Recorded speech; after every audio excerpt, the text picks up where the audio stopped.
Vitamin A, vitamin B, vitamin C, vitamin E এইসব ভিটামিনের অভাবে কী রোগ হয় এবং এই ভিটামিনের রাসায়নিক নামগুলি কি কি। তো আজকের ভিডিও এই নিয়েই। তো চলুন বন্ধুরা, জিকে অ্যান্ড হেলথ চ্যানেলে আপনাদের সকলকে স্বাগত জানিয়ে শুরু করছি আজকের ভিডিও। তো আজকে ভিটামিন সম্পর্কে আলোচনা করব, বিভিন্ন ভিটামিনের কাজ, ভিটামিনের অভাবে কী রোগ হয় এবং ভিটামিনগুলির রাসায়নিক নাম কি কি। তো আমি ঝর্ণা আপনাদের সাথে আছি, আর আপনারা অবশ্যই আমার সাথে থাকবেন। তো প্রথমেই জানা দরকার ভিটামিন কোন ভাষার শব্দ এবং এর নামকরণ কে করেছেন। তো ভিটামিন ল্যাটিন ভাষার শব্দ, ভিটামিন ল্যাটিন ভাষার শব্দ। এর নাম করেছেন সি ফাং 1912 সালে এর নামকরণ করেছেন। তো প্রথমে এক নম্বর প্রশ্ন হলো ভিটামিন এ। ভিটামিন এর অভাবে কী রোগ হয় এবং ভিটামিন এর রাসায়নিক নাম কি। তো চলুন বন্ধুরা, ভিটামিন এর অভাবে কী রোগ হয়। ভিটামিন এর অভাবে রাতকানা রোগ হয়। ভিটামিন এর অভাবে রাতকানা রোগ হয় এবং ভিটামিন এর রাসায়নিক নাম রেটিনল। আমাদের চোখে থাকে রেটিনা, তো আমরা যখন রাত্রেবেলা কিছু দেখতে পাই না তখন রাতকানা রোগ হয়। তো এই রেটিনা থেকে রেটিনল হলো ভিটামিন এর রাসায়নিক নাম। রেটিনল ভিটামিন এর রাসায়নিক নাম। চাইলে আপনারা খাতায় নোট করে নিতে পারেন। কোন ভিটামিনের অভাবে বেরি রোগ হয়।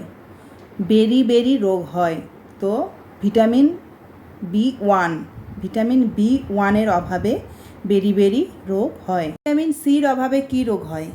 ভিটামিন সির অভাবে স্কারভি রোগ হয়। ভিটামিন সির অভাবে স্কারভি রোগ হয়। তো ভিটামিন বি1 এর অভাবে বেরি রোগ হয়, আর ভিটামিন সি এর অভাবে কিন্তু স্কারভি রোগ হয়। স্কারভি রোগ হয়। ভিটামিন সির রাসায়নিক নাম কি। ভিটামিন সির রাসায়নিক নাম অ্যাসকর্বিক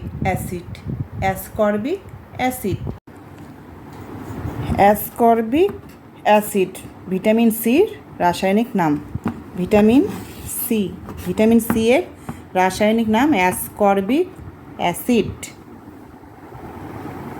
এবারে ভিটামিন ই এর রাসায়নিক নাম কি। ভিটামিন ই এর রাসায়নিক নাম টোকোফেরল।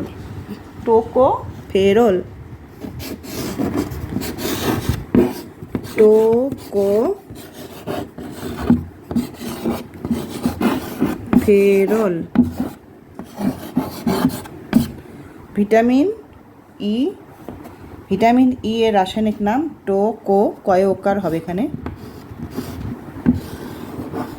টোকোফেরল। ভিটামিন ই এর রাসায়নিক নাম। এর অভাবে কী রোগ হয়। ভিটামিন ই এর অভাবে কী রোগ হয়। বন্ধ্যাত্ব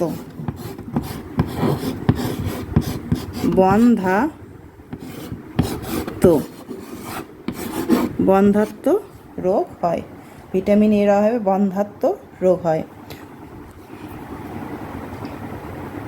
এবারে ভিটামিন ডি এর রাসায়নিক নাম ক্যালসিফেরল।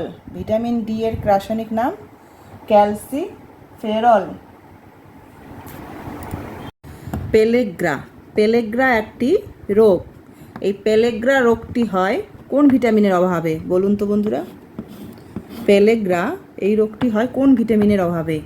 তো এটি হয় ভিটামিন বি3 এই ভিটামিনের অভাবে। ভিটামিন বি3 এর অভাবে হয় পেলেগ্রা রোগ। এরকমই আরও অনেক কোশ্চেন আনসার নিয়ে আপনাদের সামনে হাজির হব।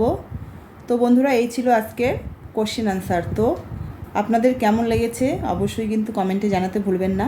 আর এরকম আরও অনেক কোশ্চেন আনসার, অনেক এরকম ভিডিও পেতে আমার চ্যানেলটিকে অবশ্যই সাবস্ক্রাইব করে রাখুন। তো ভিডিও ভালো লাগলে অবশ্যই একটা লাইক এবং একটা কমেন্ট করে ভিডিওটি শেয়ার করে দেবেন। তো আজকে এই পর্যন্তই, দেখা হচ্ছে নেক্সট ভিডিওতে। ততক্ষণের জন্য টাটা।